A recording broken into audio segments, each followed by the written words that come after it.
Hello everyone, welcome back to my YouTube channel, welcome back to another episode. You're joining me in my home in London. This is not the flat that I renovated, this is the home I'm staying in temporarily.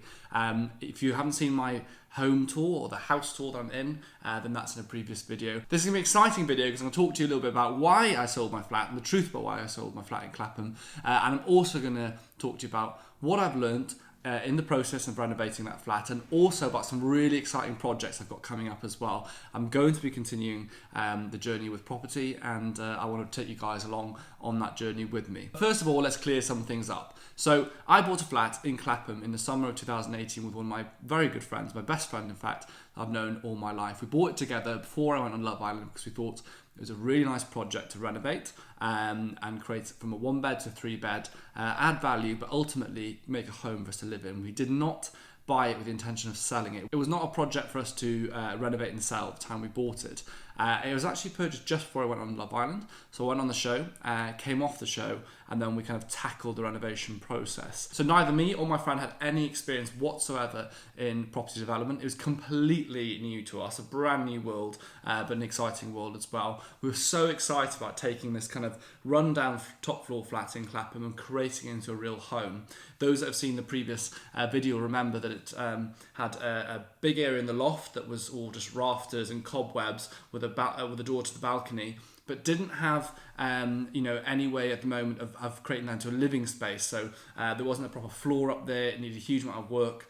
It was a 1-bed at the time as well, so the layout I think wasn't great when we moved in, but we looked at it and thought, do you know what? There's a lot of work to be done, but there's real potential here. I was so excited because you could see the vision of what it would look like at the end. And I think that was really important for myself and my friend. We looked at it and thought, yes, it is run down, there's a lot of work to do, but we can see what this is going to be like. We want it to be a really spacious, open plan kitchen lounge, TV on the wall, 3 bedrooms, the upstairs being the master ensuite with a nice balcony. You could have this vision from the start of what we wanted to create it and what we wanted to do. Now, of course, what came with that was some naivety. So we'd never done this kind of project before. I'd never done any kind of property. I had no idea about even the basics. And so, yes, we were definitely naive going in, but we were, I think, probably bold, maybe quite confident, and thought, do you know what? Whatever will happen, we'll be okay. We'll make sure we get it done. There were a lot of lessons I learned on that project. So we bought it in the summer of 2018 and we sold it in February of 2020. So actually that's a very long time, isn't it, really?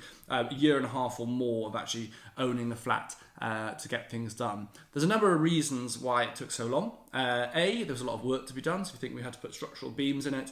We had to do work on the balcony. It needed a complete kind of stripping back of electrics, plumbing and all that. All these things redone because we wanted to do everything perfectly and properly. And also, of course, we were creating a new layout. So everything needed to be redone and it took a lot of time. You look at these things, and when we bought the flat, we thought, yeah, 4 or 5 months we'll be in and it'll be finished. Sadly and alas, that was not the case. There's definitely some things that I really learned from the project. I look back and go, oh, Alex, why did you make that mistake? Come on, what were you thinking at the time? That was so naive. But I do think in life that ultimately when you make mistakes, you learn from them. And it's that kind of development and self kind of improvement that ultimately makes you better and stronger.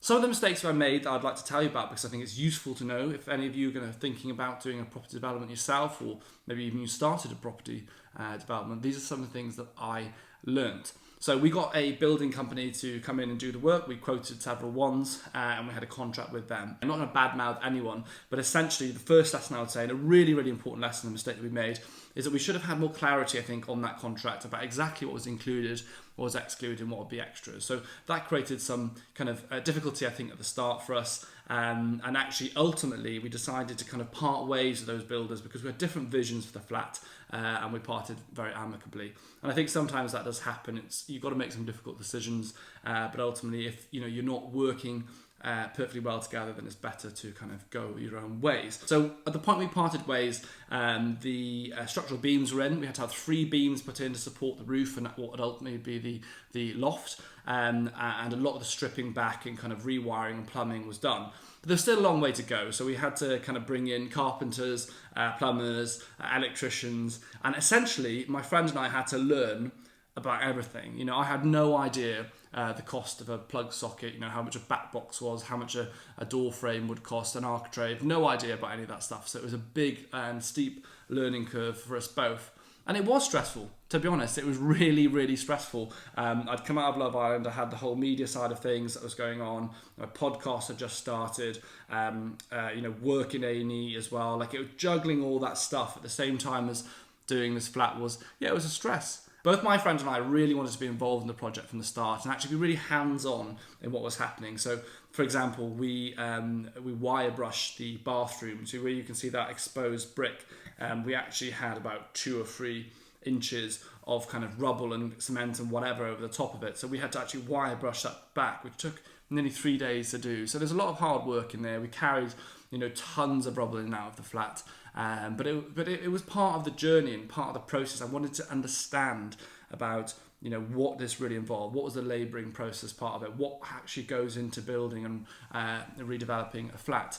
Because we were quite involved, because we were managing the project, I think it took a lot longer than it would have done. If you have a big building company that comes in and does it start to finish to the specification, clearly that's going to take a lot less time than myself and my friend project managing. We didn't have experience. So it did take a lot longer than we'd have liked. Ultimately, you want to get the job done. Yes, it was nice to be involved and do the project, but it really did drag out a long time. So that was one of the things that it was really frustrating, spending all that time and thinking, gosh, I just want to be in here now. I'm done. I'm fed up with this. And until I'd done this project, I hadn't really appreciated how many hoops you have to jump through. So, for example, engineers to look at the beams, planning permission for various aspects of the flat.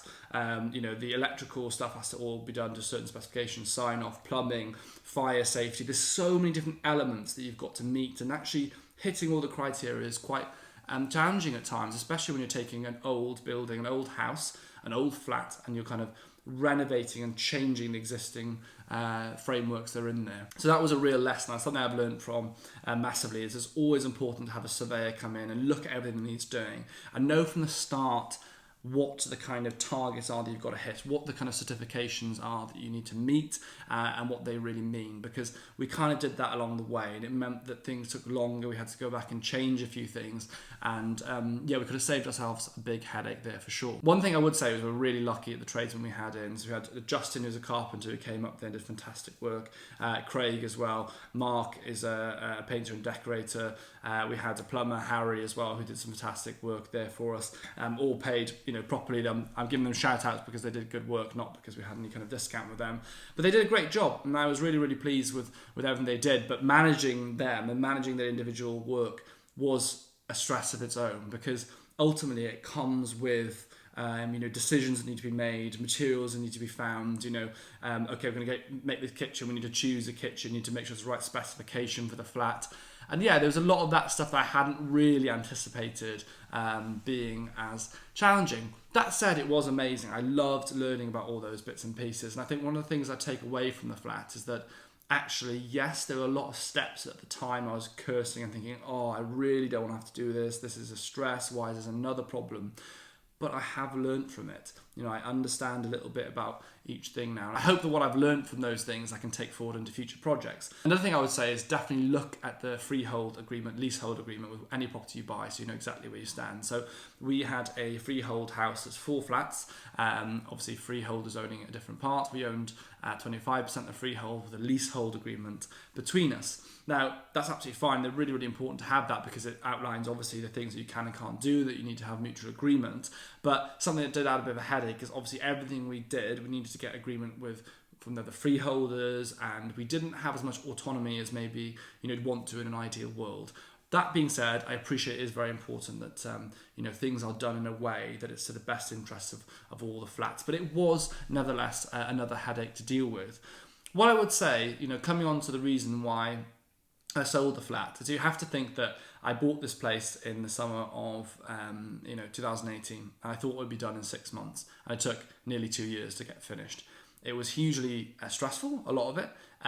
It took a huge amount of time and money to get to where we were, and I think there were a lot of things that felt like a big battle to do, and by the time I got to the end of that, I'd kind of fallen out of love with the flat, which is a real shame. It's quite sad in a way to think that way, but I think of it this way.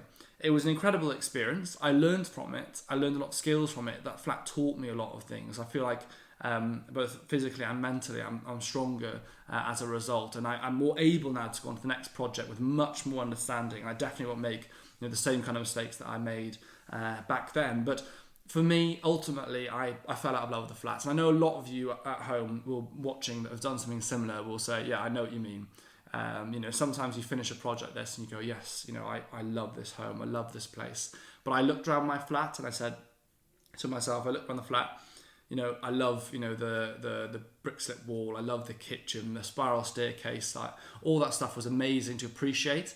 But in here, I didn't feel that kind of, this is home. And that is why we decided to sell the flat. There was no kind of intention when we bought it to sell it in the near future, but ultimately that's the decision we came to. And I would say that because we converted from 1 bed to 3 bed, we did come out of it financially in a good place, but certainly there were areas that we did overspend. And I think on the whole, I just felt that the right decision to make was to sell the flat. And I'm absolutely glad that I did do that. I think it was the right decision. And I'm so excited now to go on to the next steps. I'm actively looking actually at the moment to buy somewhere. And I want to take you guys on this journey with me. I regret not vlogging the whole of the last flat because I think you guys would have found it quite interesting to watch the journey and see my reaction and my frustrations and my excitement, my joy at certain points along the journey. From now on, I will be taking you on that journey. I'm going to show you the places that I'm thinking about. Obviously, when the measures are lifted and I'm able to kind of view places, I will show you the places I'm thinking about buying and ultimately take you on the whole kind of process with me. I hope that you guys can support me on this journey as well. I appreciate any comments that you have. Please do comment below and let me know your thoughts about what I've said today, and also any advice you have for me moving forward. I hope this has been a useful video to you. The key things I'd kind of say as a takeaway message is, always make sure everything is in a contract that needs to be, and make sure it's really itemized. I'd say actually as well, make sure you have the highest level of survey done on the flats. You find out any problems that could be there, and have a timeline as well of how long you think realistically it will take. And also, of course, look at the leasehold and freehold agreements so you know exactly where you stand from the start. So thank you everyone that's watched the video. There'll be a lot more videos on the house projects coming up very soon, as well as obviously the health stuff and also hopefully some car content too. Take care and stay safe in these uncertain times. I hope that we'll be in happier times very, very soon. Please do subscribe, like and comment. Let me know what you think about this video. And again, share your experiences, advice, any tips that you have, because it might help someone. Take care everyone, and goodbye.